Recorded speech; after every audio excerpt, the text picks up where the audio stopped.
الحمد لله نحمده ونستعينه ونستغفره ونؤمن به ونتوكل عليه ونعوذ بالله من شرور أنفسنا ومن سيئات أعمالنا من يهده الله فلا مضل له ومن يضلله فلا هادي له ونشهد أن لا إله إلا الله وحده لا شريك له ونشهد أن سيدنا ومولانا محمدا عبده ورسوله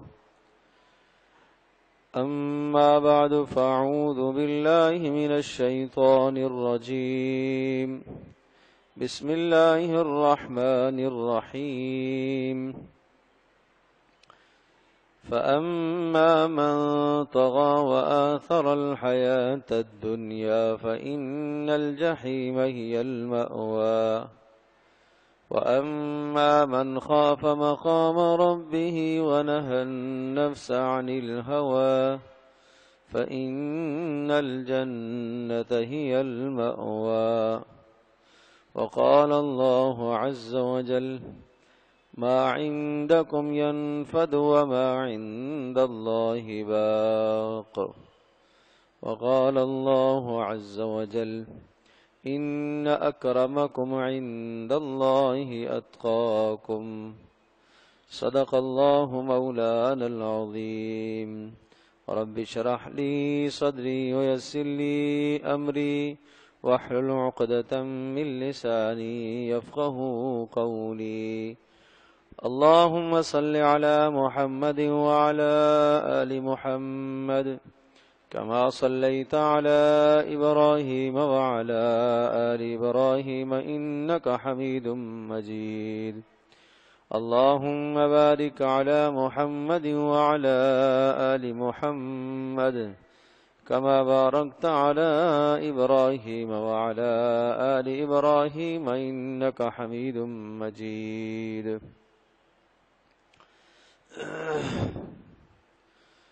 گرامی قدر حاضرین و سامعین، قرآن مجید کے بے شمار مضامین ہیں اور ان مضامین کا احاطہ کرنا یہ انسان کے لیے، عام آدمی کے لیے ذرا مشکل ہے۔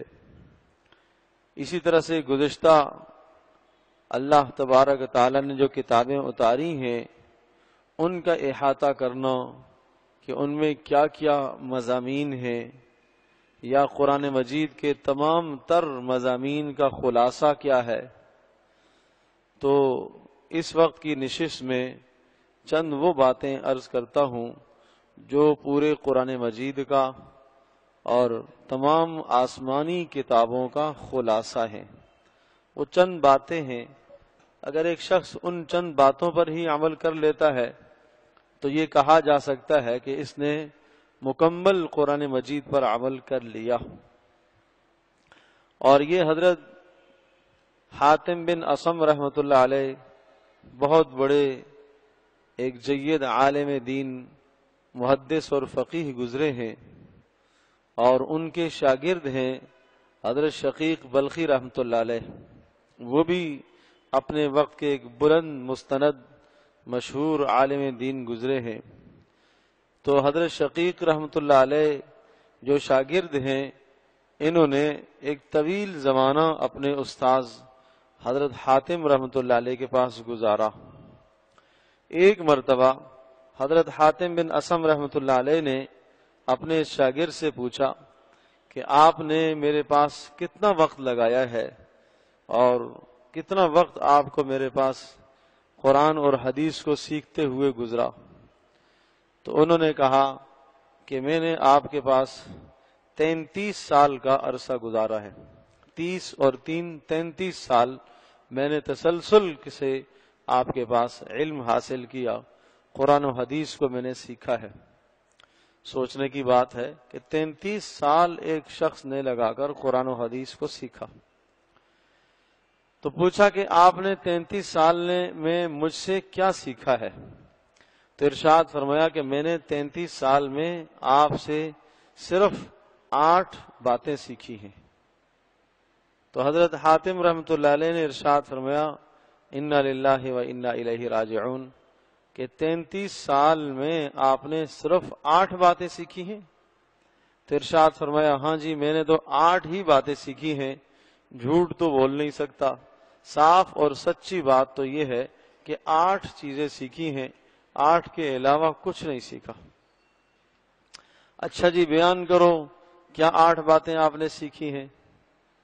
تو انہوں نے پہلی بات یہ ذکر فرمائی ہے کہ میں نے جو 8 باتیں آپ کے پاس رہ کر ایک طویل زمانہ میں نے سیکھی ہیں، وہ ان میں سے پہلی بات یہ ہے کہ دنیا میں ہر انسان کو دیکھتا ہوں کہ اس کا کوئی نہ کوئی چاہنے والا، کوئی اس کا محبوب ہوتا ہے، اور وہ اپنے محبوب کے ساتھ بیٹھنے میں، چلنے میں اور زندگی گزارنے میں اپنے لیے راحت اور عزت محسوس کرتا ہے، اور اس کا اس کے ساتھ جی لگتا ہے، دل لگتا ہے۔ لیکن موت جب آتی ہے تو وہ محبوب اس سے جدا ہو جاتا ہے۔ بیوی سے محبت ہے وہ بھی جدا ہو جاتی ہے، ماں باپ سے محبت ہے وہ بھی جدا ہو جاتے ہیں، اولادوں سے محبت ہے وہ بھی بالآخر جدا ہو ہی جاتی ہیں، مال و دولت سے محبت ہے وہ بھی جدا ہو جاتے ہیں، کوئی قبر میں ساتھ جانے کو تیار نہیں ہے۔ تو میں نے یہ سوچا کہ جب محبوب جدا ہو ہی جاتا ہے تو میں نے نیک اعمال کو اپنا محبوب بنایا، اعمال صالحہ کو اپنا محبوب بنایا، اور یہ میں نے اس لیے کیا تاکہ جب میں مر جاؤں تو میرے محبوب میرے ساتھ قبر میں بھی رہیں اور حشر میں بھی میرے ساتھ ہوں اور میدان محشر میں اور پھر جنت میں بھی میرے ساتھ جائیں۔ یہ در حقیقت ایک حدیث سے انہوں نے یہ مسئلہ نکالا کہ رسول اکرم صلی اللہ علیہ وسلم نے ارشاد فرمایا کہ تم یہ بتاؤ کہ جس آدمی کے 3 دوست ہوں اور وہ تینوں دوست اس کے پاس رہتے ہوں، اس سے محبت کرتے ہوں، اس سے چاہتے ہوں اور اس سے تعلق قائم رکھے ہوئے ہوں، لیکن جب اس آدمی کی موت کا وقت آئے تو ایک دوست تو اس وقت ہی اس کا ساتھ چھوڑ دیتا ہے جیسے ہی اس کی روح نکلی، بس کوئی تعلق نہیں۔ دوسرا دوست کہتا ہے کہ اچھا میں آپ کو قبر تک چھوڑ کے آؤں گا، اور وہ قبر کے گھڑے میں اس کو اتار کے آ جاتا ہے، آگے قبر میں اس کے ساتھ کیا ہونے والا ہے اسے کوئی سروکار نہیں ہے۔ تو وہ دوست دوسرا ہے۔ اور تیسرا دوست جو سے کہتا ہے کہ میں دنیا میں بھی آپ کے ساتھ رہوں گا، قبر میں بھی آپ کے ساتھ رہوں گا اور میدان محشر میں بھی آپ کے ساتھ رہوں گا، اور جب تیرے اعمال تولے جائیں گے تو نیکیوں والے پلڑے میں بیٹھ کر آپ کے ترازو کو بھاری کرنے کی کوشش کروں گا یہاں تک کہ تجھے جنت میں پہنچاؤں گا۔ رسول پاک صلی اللہ علیہ وسلم نے ارشاد فرمایا اب بتاؤ ان 3 دوستوں میں سے سب سے اچھا کون سا نکلا؟ تو صحابہ نے کہا اللہ کے رسول آخری والا سب سے اچھا ہے جو ہمیشہ ہمیشہ ساتھ ہے۔ تو آپ نے ارشاد فرمایا جو آخری والا ہے یہ آدمی کے نیک اعمال ہیں، اور جو قبر تک جانے والا دوست ہے وہ آدمی کے خاندان والے ہیں، اہل و عیال ہیں۔ کہاں تک جائیں گے؟ قبر تک ہی جائیں گے، اور موت آتے ہی، روح نکلتے ہی جو دوست ساتھ چھوڑ گیا وہ آدمی کا مال ہے جس کے لیے اس نے محنت اور مشقت کی، جسوں کو کمایا۔ آپ جانتے ہیں مرنے کے بعد مال ورثاء کا، اس کا کچھ نہیں۔ اور عزیز و اقارب کیا کرتے ہیں؟ قبر تک جاتے ہیں، دفن کر دیں گے، دوسرے دن پھر جائیں گے، تیسرے دن پھر جائیں گے، تسلسل سے 1 ہفتہ جاتے رہیں گے، پھر اس کے بعد جمعرات جائیں گے، پھر اس کے بعد عید جائیں گے، پھر اس کے بعد عید بھی کوئی نہیں جاتا، قبریں ہی بھول جاتی ہیں، نسلوں کو قبریں بھول جاتی ہیں، پوتے نہیں جانتے کہ دادا کی قبر کہاں تھی، اور بیٹے بھی ایک عرصے تک بھول بھال جاتے ہیں۔ اللہ اکبر۔ ایک دن ایک دوست کے ساتھ ایسے ہی قبرستان جانا ہوا، انہوں نے کہا کہ میں اپنے والد صاحب کی قبر پر چلتا ہوں، تو ڈھونڈ کے والد صاحب کی قبر ملی۔ کون جانتا ہے مرنے کے بعد؟ کون پیچھے آئے گا ہمارے؟ اپنا عمل ساتھ ہے، اپنا عمل ساتھ۔ تو رسول پاک صلی اللہ علیہ وسلم نے ارشاد فرمایا کہ یہ جو تیسرا والا دوست ہے یہ سب سے اچھا ہے۔ یہ کون ہے؟ یہ اعمال صالحہ۔ آپ نے ارشاد فرمایا جب آدمی قبر میں جاتا ہے تو نماز وہ دائیں طرف سے آ جاتی ہے، قرآن سر کی طرف سے آ جاتا ہے، صدقہ پیر کی طرف سے آ جاتا ہے، اور اذکار بائیں طرف سے آ جاتے ہیں۔ جس جانب سے عذاب نکلتا ہے اور اس میت کو ڈھسنے کی کوشش کرتا ہے، یہ اعمال اس کا دفاع کرتے ہیں، یہ اعمال حفاظت کرتے ہیں۔ اور اعمال کہتے ہیں پیچھے ہٹ جاؤ، پیچھے ہٹ جاؤ، عذاب کو قریب نہیں آنے دیتے، اور اس کا دل بہلاتے ہیں۔ ویسے کہتے ہیں آرام سے سو جاؤ، آرام سے سو جاؤ، ہم تمہارے باڈی گارڈ ہیں، تمہاری حفاظت کریں گے، تمہیں کوئی کچھ نہیں کہے گا، یہاں تک کہ جب قبر سے اٹھایا جائے گا میدان محشر کے لیے تو یہ عزت اور اعزاز اور اکرام کے ساتھ یہ اعمال انسانی شکل میں اس کے ساتھ ہوں گے اور اس کے ساتھ چلیں گے اور میدان محشر میں پہنچائیں گے۔ اور جہاں جب ترازو میں اعمال تلیں گے تو اس وقت یہ نیک اعمال، یہ نماز، یہ صدقہ، یہ خیرات، یہ اخلاق، یہ نیکیاں، یہ ترازو میں وہاں بیٹھ جائیں گی، اور جس سے اس کا نیک عمل بھاری پڑ جائے گا اور اس کی نجات کا فیصلہ ہوگا۔ تو حضرت شقیق بلخی رحمۃ اللہ علیہ ارشاد فرماتے ہیں کہ جب میں نے یہ دیکھا کہ ہر ایک کا محبوب دنیا میں اس سے جدا ہو جاتا ہے تو میں نے اپنی محبت کا معیار، اپنی محبت کا مرکز نیک اعمال کو بنایا تاکہ نیک اعمال میرے ساتھ جائیں۔ اب رسول اکرم صلی اللہ علیہ وسلم کا یہ ارشاد سن لیں۔ آپ نے ارشاد فرمایا لا تحقرن من المعروف شیئا، نیکی ذرہ سی بھی ہو اس کو کم نہ سمجھو۔ وَلَوْ أَن تَلْقَ أَخَاكَ بِوَجْهٍ طَلِيقٍ، اگر اپنے مسلمان بھائی سے مسکرا کر ملنا یہ بھی نیکی ہے، اس کو بھی کم نہ سمجھنا، شاید اس ایک نیکی کی وجہ سے آپ کے لیے جنت کا فیصلہ ہو جائے۔ اور آپ نے نیکی کی اہمیت بتاتے ہوئے ارشاد فرمایا گزشتہ زمانے کی ایک خاتون تھی جو بدکار تھی، گناہگار تھی، اس کا کوئی نیک عمل نہیں تھا، اللہ تبارک و تعالیٰ نے اس کی بخشش کا فیصلہ فرمایا۔ کس بنیاد پر اس کی بخشش کا فیصلہ ہوا؟ ایک مرتبہ کسی جگہ سے وہ گزری تو اس نے دیکھا ایک کتا ایک کنویں پر پیاسا تھا، ہانپ رہا ہے، اس کے پاس پانی پلانے کے لیے اور کوئی سبیل، کوئی راستہ اسے نظر نہیں آیا، تو اس نے اپنے دوپٹے کو چیرا اور اس کی رسی بنائی اور جوتا اس کے ساتھ باندھا اور اس کنویں سے پانی نکال کر پیاسے کتے کو اس نے پانی پلایا۔ اللہ کی مخلوق پر اس نے رحم کیا، اس بنیاد پر اللہ تبارک تعالیٰ نے اس کی بخشش کر دی۔ تو خلق خدا پر رحم کرنا، ایک جانور کتے پر رحم کرنے پر جنت کا فیصلہ ہو سکتا ہے، تو جو انسان کے ساتھ عزت کرے، جو انسان کے کام آ جائے، جو انسان کے ساتھ بھلائی کا کام کرے، جو کسی مسلمان کے کام آ جائے، مسلمان کے کام آ جائے، یہاں تو مسلم غیر مسلم کی بھی تخصیص نہیں ہے، انسان کے کام آ جائے، اللہ کی مخلوق کے کام آ جائے تو اس کے لیے جنت کا فیصلہ ہو سکتا ہے۔ اور جو شخص کسی مسلمان کے کام آ جائے، رسول اکرم صلی اللہ علیہ وسلم نے ارشاد فرمایا جس نے میرے کسی امتی کو خوش کیا اس نے مجھے خوش کیا، جس نے مجھے خوش کیا اس نے اللہ کو خوش کیا، اس نے اللہ کو خوش کیا۔ تو سوچو صحیح، ہم اڑوس پڑوس میں، گرد نواح میں کتنے اعمال کر کے ہم لوگوں کو خوش کر سکتے ہیں، لیکن شریعت کے مطابق ایسا عمل کہ جس سے گناہ لازم آئے، اللہ اور اس کے رسول کی نافرمانی کر کے کسی کو خوش کرنا، یہ نہ کرو، یہ نہ کرو۔ آپ کو پتہ ہے کہ یہ نافرمانی کر رہا ہے، پھر آپ نے اس کی نافرمانی میں اس کے ساتھ تعاون کر کے آپ نے اس کو راضی کیا، آپ نے اس کو خوش کیا، یہ جائز نہیں ہے۔ ہاں، شریعت کی حدود کے اندر خوش کرو، فضیلت کی بات ہے۔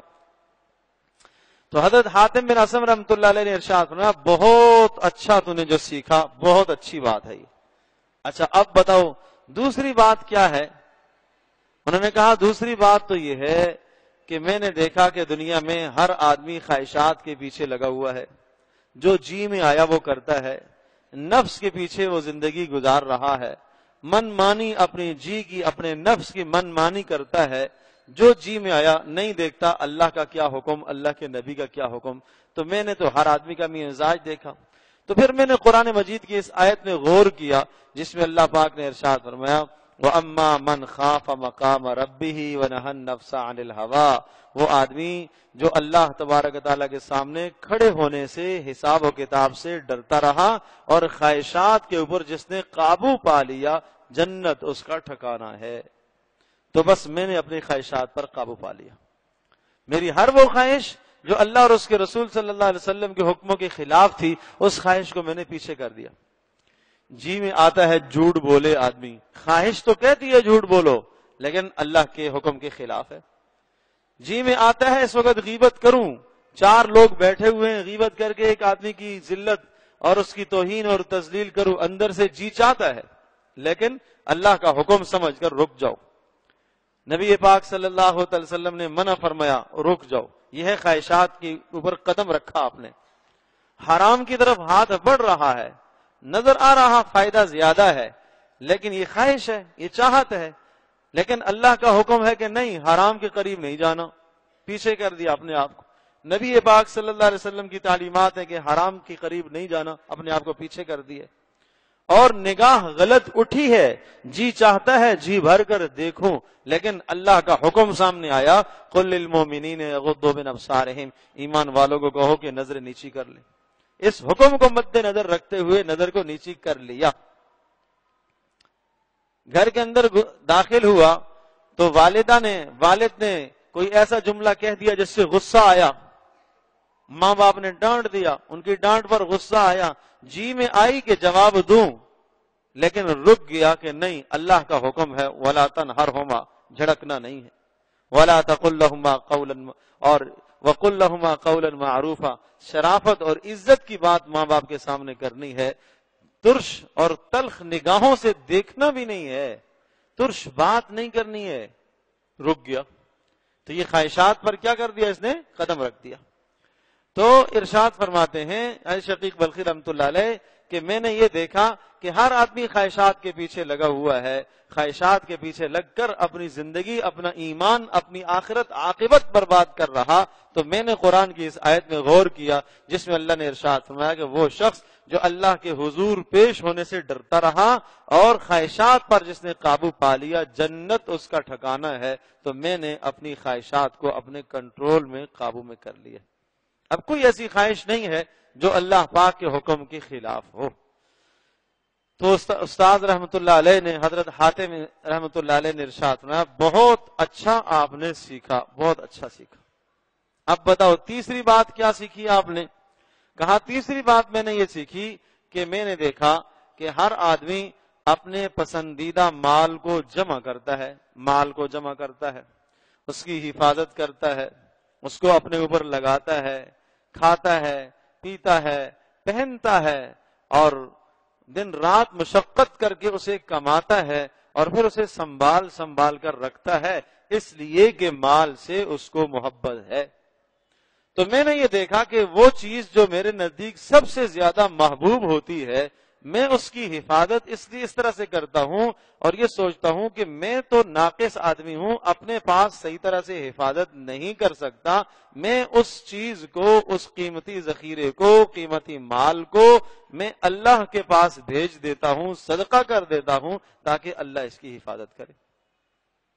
اس لیے کہ اللہ نے ارشاد فرمایا، ما عندکم ینفد وما عند اللہ باق، کہ جو تمہارے پاس ہے ختم ہو جائے گا اور جو اللہ کے پاس پہنچ گیا وہ باقی رہ جائے گا۔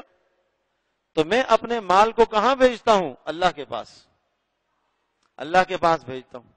جو تمہارے پاس ہے ختم ہونے والا ہے، جو اللہ کے پاس پہنچ گیا وہ باقی رہنے والا ہے۔ تمہارے پاس جو مال ہے وہ ختم ہو جائے گا۔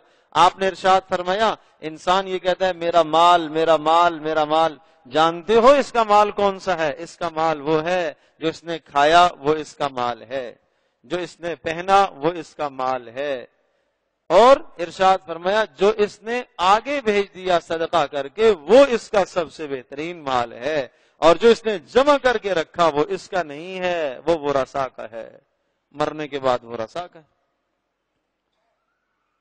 تو اس لیے ارشاد فرمایا کہ میں نے اپنی محبوب چیزوں کو، پسندیدہ چیزوں کو آخرت میں بھیجا ہے، اللہ کے پاس بھیجا ہے کہ اللہ اس کی حفاظت کرے گا۔ وہ بات مجھے یاد آ گئی، حضرت ابو ذر غفاری رضی اللہ تعالیٰ عنہ ایک مرتبہ تشریف فرما تھے اور ایک شخص آیا اور داخل ہوا گھر میں، کہا ابو ذر آپ کے پاس آپ کا سامان کہاں ہے؟ مال و متاع کہاں ہے آپ کا؟ ابو ذر غفاری رضی اللہ تعالی عنہ ارشاد فرماتے ہیں وہ دوسرے گھر میں ہے. اس نے سمجھا شاید کوئی دوسرا گھر ہوگا جہاں رکھا ہوا ہے. تو کہاں ہے دوسرا گھر؟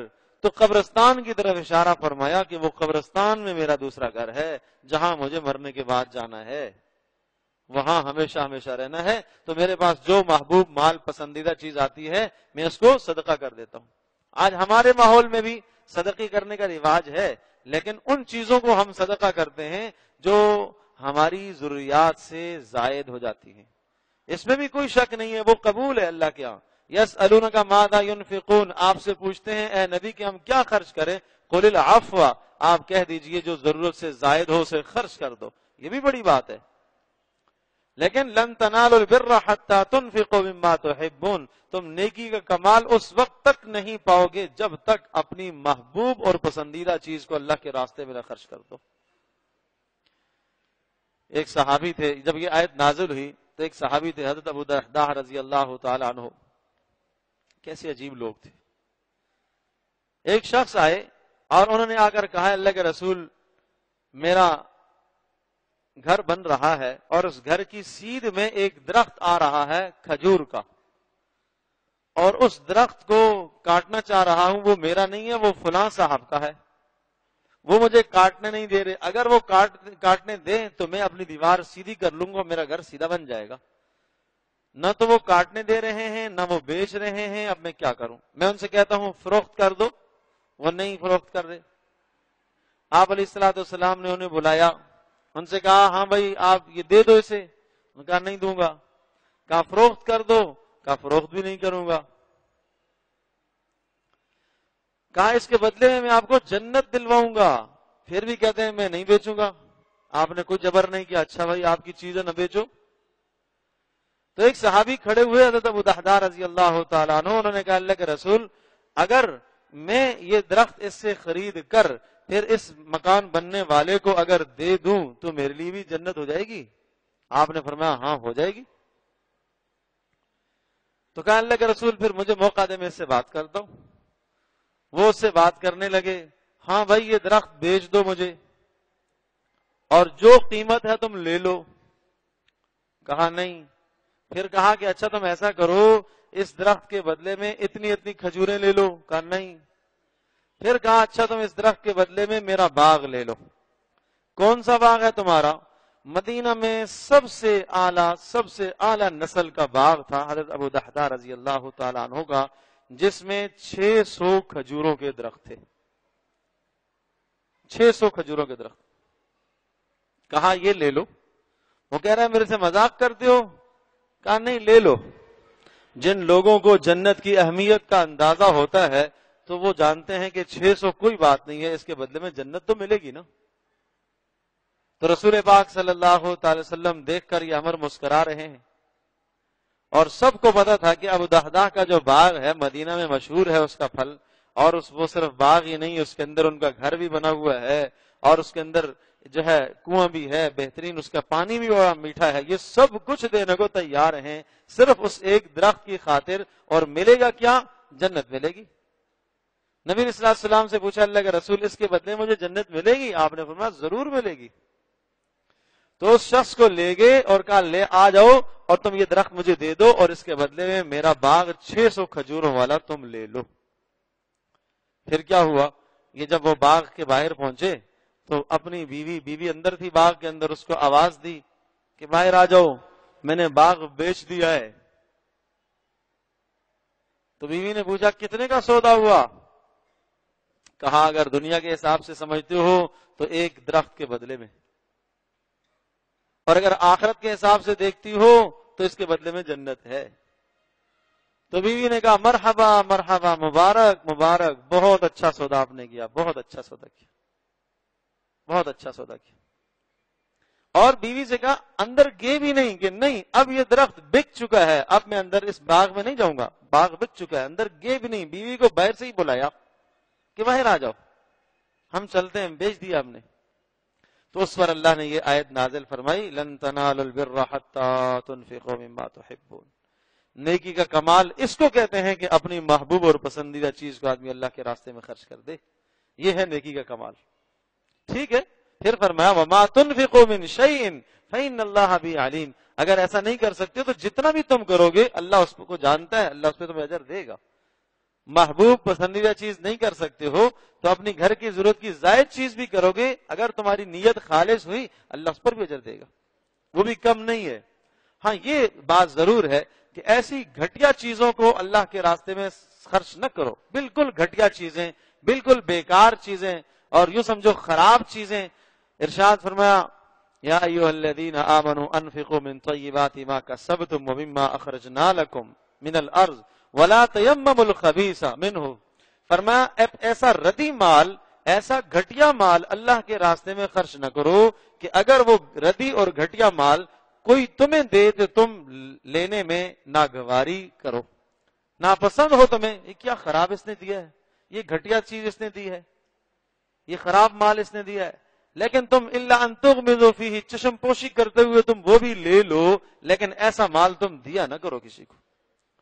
دیکھو جیسا تم دو گے ایسا قیامت کے دن پاؤ گے، جیسا تم دو گے ایسا تم پاؤ گے. اب آپ کی مرضی ہے کیا آپ نے دینا ہے. تو اس لیے ارشاد فرمایا کہ میں اپنی محبوب چیزوں کو، پسندیدہ چیزوں کو میں اللہ کے راستے میں خرچ کرتا ہوں اور اللہ کے پاس محفوظ کرا لیتا ہوں. ارشاد فرمایا بہت اچھا علم تو نے سیکھا. اگلی بات بتاؤ اور کیا سیکھا.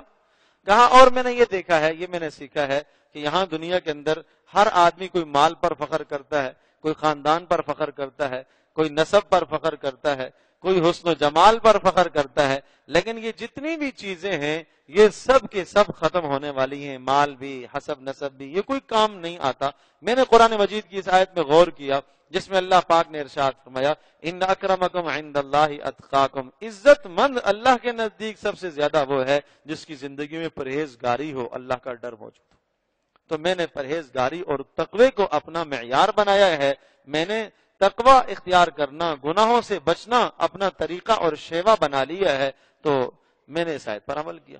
ارشاد فرمایا آپ نے بہت اچھا عمل کیا، بہت اچھا آپ نے عمل کیا.